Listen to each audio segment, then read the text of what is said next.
Hello बच्चों, नमस्कार। कैसे हो सभी? गुड मॉर्निंग, सभी को गुड मॉर्निंग। चलिए देखेंगे daily current affair important question. Date रहेगी 25 मार्च 2025। ठीक है। जो बच्चे नए हैं क्लास को लाइक करेंगे और चैनल को सब्सक्राइब करना ना भूलेंगे। अगर आप किसी भी गवर्नमेंट एग्जाम की तैयारी कर रहे हैं तो सभी के लिए मोस्ट इम्पोर्टेंट क्लास रहने वाली है। ठीक है।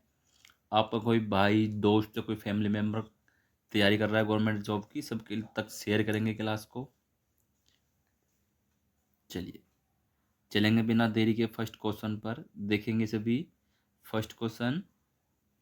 चलिए, केंद्र सरकार ने सांसदों और पूर्व सांसदों के वेतन भत्ते और पेंशन में कितने प्रतिशत की वृद्धि की है?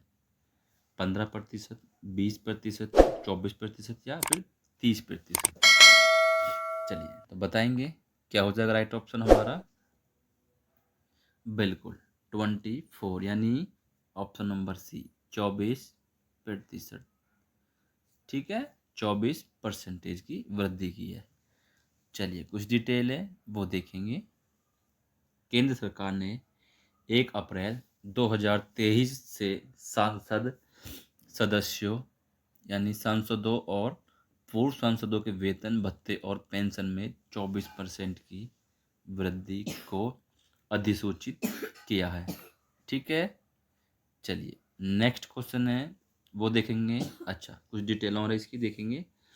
संसदीय कार्य मंत्रालय द्वारा सोमवार को जारी अधिसूचना में सांसदों का मासिक वेतन 1 लाख रुपए, कितना वेतन? 1 लाख रुपए से संशोधित कर 1.24 लाख यानी 1,24,000 रुपये कर दिया है। साथ ही उनके दैनिक भत्ते और पेंशन लाभ में भी वृद्धि हुई है। ठीक है। चलिए आगे बढ़ेंगे। नेक्स्ट क्वेश्चन है वो देखेंगे। चलिए मोस्ट इम्पोर्टेंट क्वेश्चन रहेगा, देखेंगे सभी। मोस्ट इम्पोर्टेंट क्वेश्चन है, हाल ही में यूपीएससी का संयुक्त सचिव नियुक्त किया गया है। चलिए, मनोज कुमार, अनुज कुमार, दिनेश पाठक या अतुल सिंह? तो क्या हो जाएगा राइट ऑप्शन हमारा? बिल्कुल, जिन बच्चों ने भी ऑप्शन नंबर बी लगाया है, अनुज कुमार, बिल्कुल अनुज कुमार, बिल्कुल राइट हो जाएगा उनका। ठीक है, अनुज कुमार। चलिए आगे बढ़ते हैं। नेक्स्ट क्वेश्चन है वो देखेंगे। चलिए, हाल ही में, अच्छा अब आगे 4 ऑप्शन। हाल ही में किसने राष्ट्रीय ई विधान एप्लीकेशन यानी NEVA को लागू करने के लिए त्रिपक्षीय समझौता ज्ञापन MOU पर हस्ताक्षर किए हैं? भारत सरकार, supreme court, Delhi police mobile? अच्छा, दिल्ली पुलिस है, वो मोबाइल नहीं है। ठीक है, इसको थोड़ा, मोबाइल को थोड़ा यहाँ से काटेंगे, दिल्ली पुलिस। ठीक है। राष्ट्रीय सचिवालय, केंद्रीय गृह मंत्रालय दिल्ली सरकार, संसदीय कार्य मंत्रालय, राष्ट्रीय राजधानी क्षेत्र दिल्ली सरकार, विधानसभा, नीति आयोग?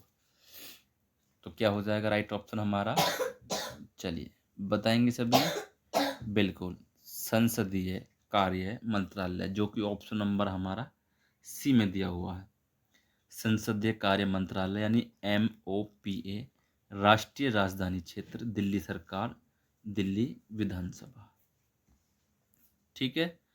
चलिए देखेंगे कुछ डिटेल हैं।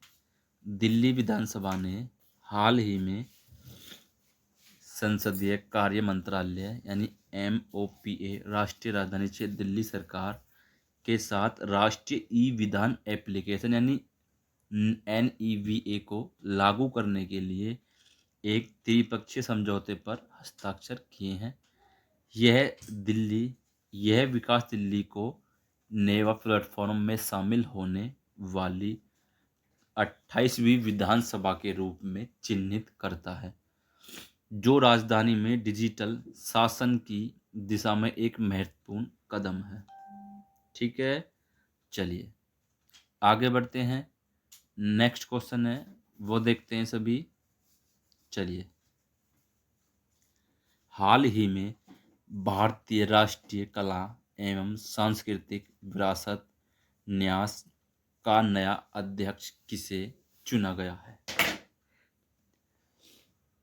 चलिए, मोस्ट इम्पोर्टेंट है, बताएंगे सभी।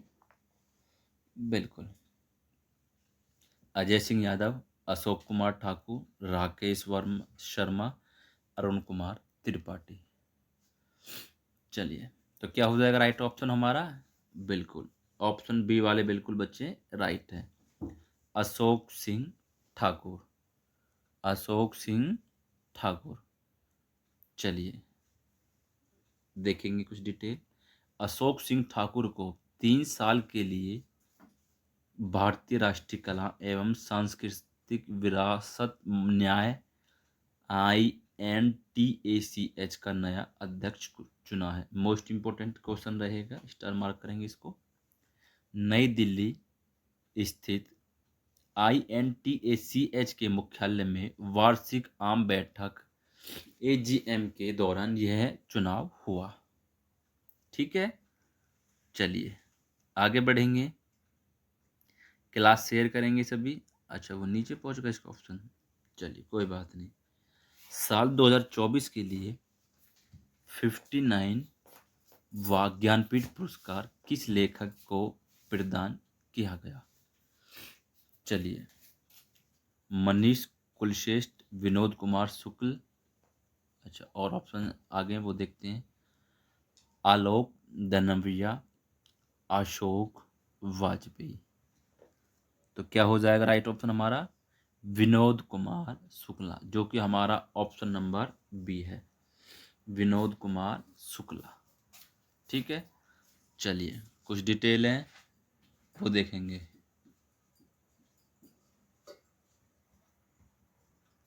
चलिए, छत्तीसगढ़ के हिंदी लेखक विनोद कुमार शुक्ल को 2024 के लिए भारत के सर्वोच्च साहित्य सम्मान यानी ज्ञानपीठ पुरस्कार से सम्मानित किया गया। 59वें ज्ञानपीठ पुरस्कार से सम्मानित किया गया। ज्ञानपीठ पुरस्कार चयन समिति ने नई दिल्ली में पुरस्कार की घोषणा की।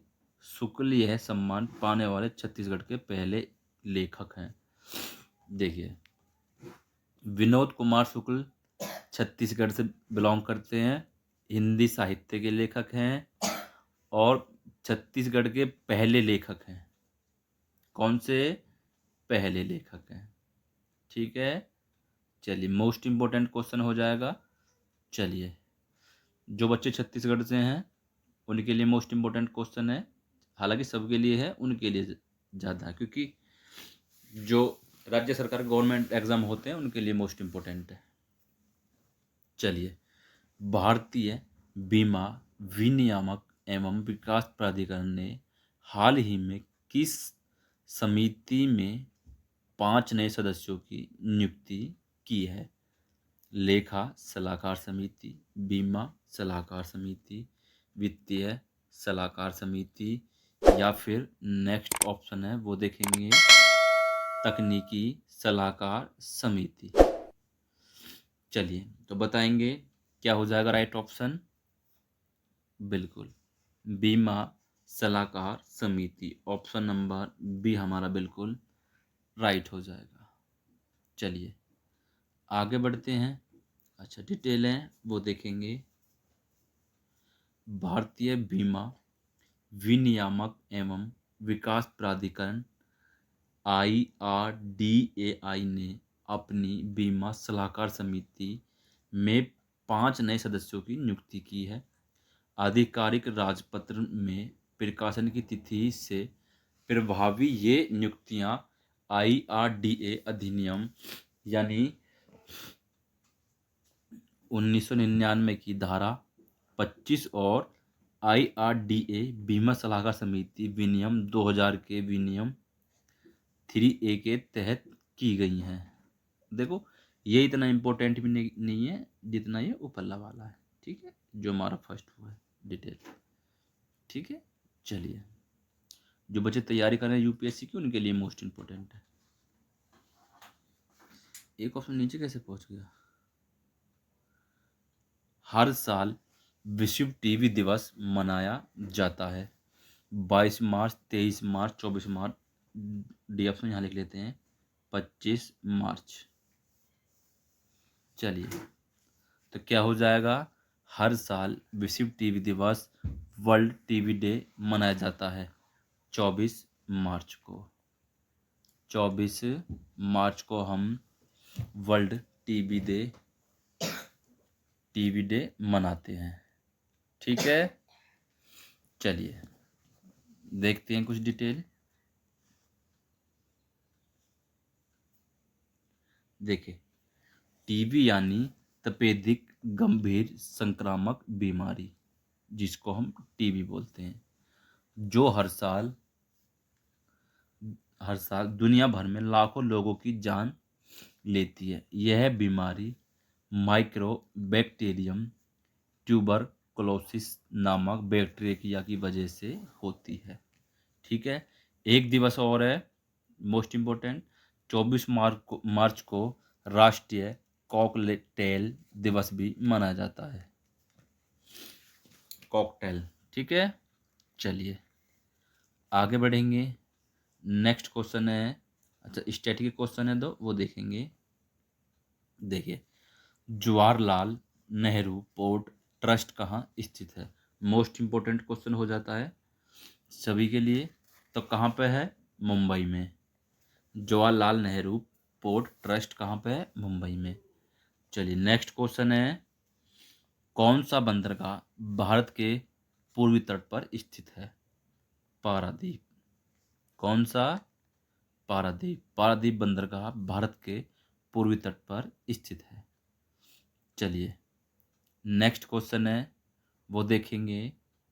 अच्छा, ब्रह्मपुत्र नदी को बांग्लादेश में किस नाम से जाना जाता है? चलिए, तो कोई क्या हो जाएगा? बिल्कुल दिया हुआ है ऑप्शन, जमुना। ब्रह्मपुत्र नदी को बांग्लादेश में, जो कि हमारे भारत से बिल्कुल सटा हुआ है, ठीक है, पश्चिम बंगाल के बिल्कुल, एक सेकेंड, पश्चिम बंगाल के बिल्कुल बगल में ही है, ठीक है, जो कि पहले भारत का ही एक हिस्सा था। तो ब्रह्मपुत्र नदी को बांग्लादेश में जमुना के नाम से जाना जाता है। ठीक है, याद रहेगा। चलिए आगे बढ़ेंगे। नेक्स्ट क्वेश्चन है, अच्छा ठीक है, तो आज के लिए इतना ही। क्लास कैसी रही? सभी क्लास को लाइक करेंगे और चैनल को सब्सक्राइब करना ना भूलेंगे। धन्यवाद।